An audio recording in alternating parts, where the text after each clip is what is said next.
Case 1. The Menendez Brothers, Beverly Hills, California. August 20th, 1989. Jose and Kitty Menendez were by every outward appearance a perfect American success story. Jose was a powerful entertainment executive, a self-made man who had risen from Cuban immigrant to millionaire. Kitty was his wife of over 20 years. They lived in a $4 million mansion in Beverly Hills. They had two sons, Eric aged 18 and Lyle aged 21. On the night of August the 20th, 1989, Jose and Kitty were sitting in their living room watching television. Eric and Lyle walked in carrying shotguns. They fired repeatedly. Jose died instantly. Kitty tried to run. She was chased down and shot multiple times. She died on the floor of her own living room. The brothers then drove around for hours.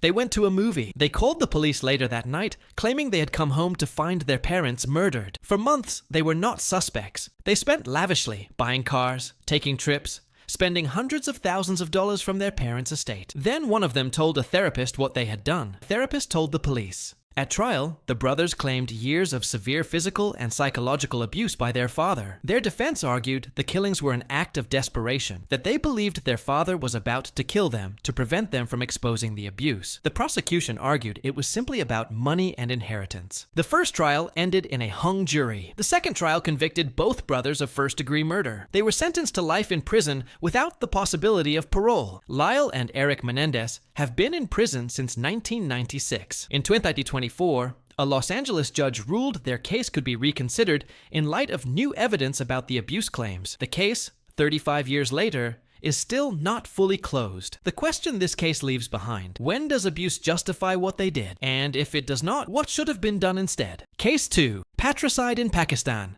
The Sharif case.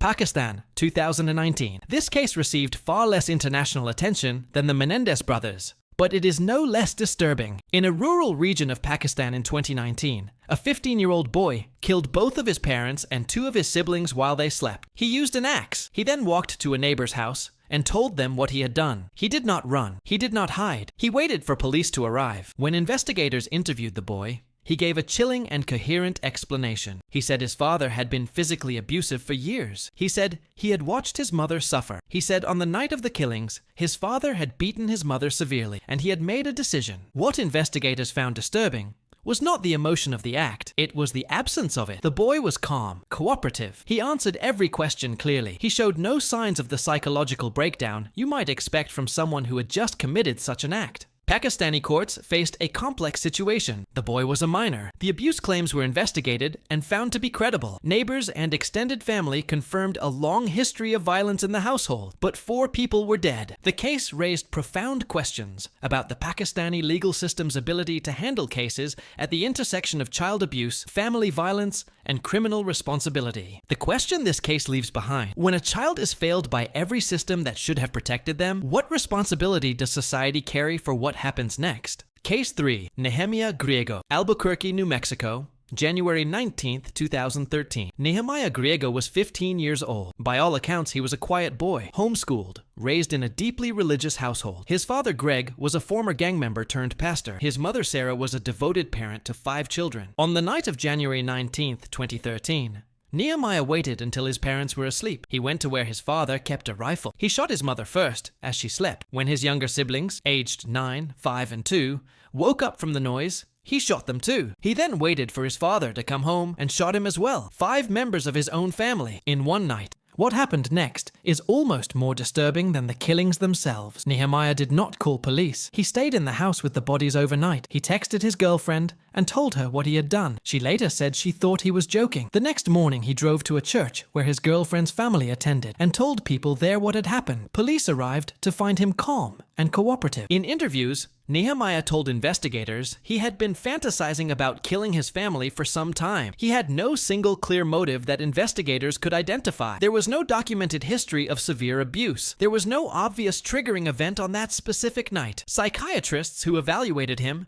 described a deeply troubled adolescent with a fractured relationship with reality and religion. Some described elements consistent with serious mental illness. He was tried as a juvenile. He pleaded guilty. In 2009, 6 years after the killings, a judge ruled he would be released at age 21 after treatment. The release decision caused outrage. 5 people were dead. He was free before he turned 22. The question this case leaves behind: how do you weigh rehabilitation against justice when the offender is a child, but the victims include children younger than him? him. Case 4. The Sultan Lonapan Case. Kerala, India, 2017. Sultan Lonapan was 22 years old when he killed his parents and his sister with a knife in their family home in Kerala in 2017. Unlike the previous cases, there was no history of documented abuse. There was no clear psychological diagnosis. There was no obvious external trigger. What investigators pieced together was a picture of a young man who had become increasingly isolated, increasingly resentful, and increasingly consumed by what people who knew him described as a simmering internal rage that had no specific target until it did. Sultan had struggled with employment. He had experienced a series of personal failures that he blamed on his family, believing they had not supported him adequately, that they had held him back, that they were responsible for everything that had gone wrong in his life. On the day of the killings, he had an argument with his father. The argument escalated, and then it did not stop. What made this case particularly haunting to people in Kerala was its ordinariness. There was no extraordinary backstory, no years of abuse, no mental illness diagnosis, no dramatic triggering event. There was simply a young man who had let resentment grow until it consumed everything, including the people who loved him most. Sultan was convicted of triple murder and sentenced to life imprisonment. The question this case leaves behind: how do you identify someone who is reaching a breaking point before they break, when there are no obvious warning signs? Case 5. Paris Bennett, Texas, USA. February 2007. Paris Bennett was 13 years old. His mother Charity had gone out for the evening, leaving Paris to babysit his 4-year-old sister Ella. By any account, Paris was a gifted child, extraordinarily intelligent, academically advanced,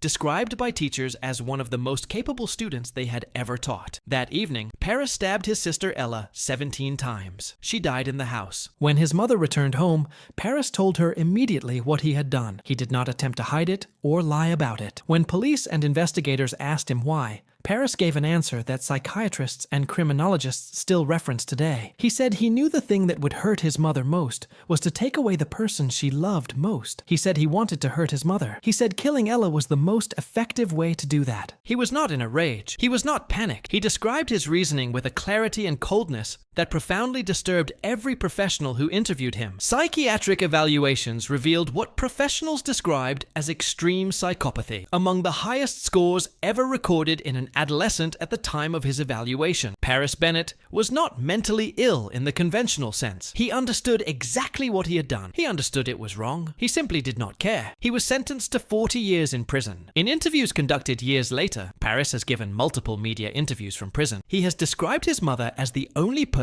he has ever genuinely cared about. He has expressed what appears to be real remorse. His mother Charity has forgiven him. She visits him in prison. She has spoken publicly about her belief that he can change. Whether she is right is a question nobody can answer yet. The question this case leaves behind: can someone who commits an act of pure calculated cruelty at 13 years old genuinely change?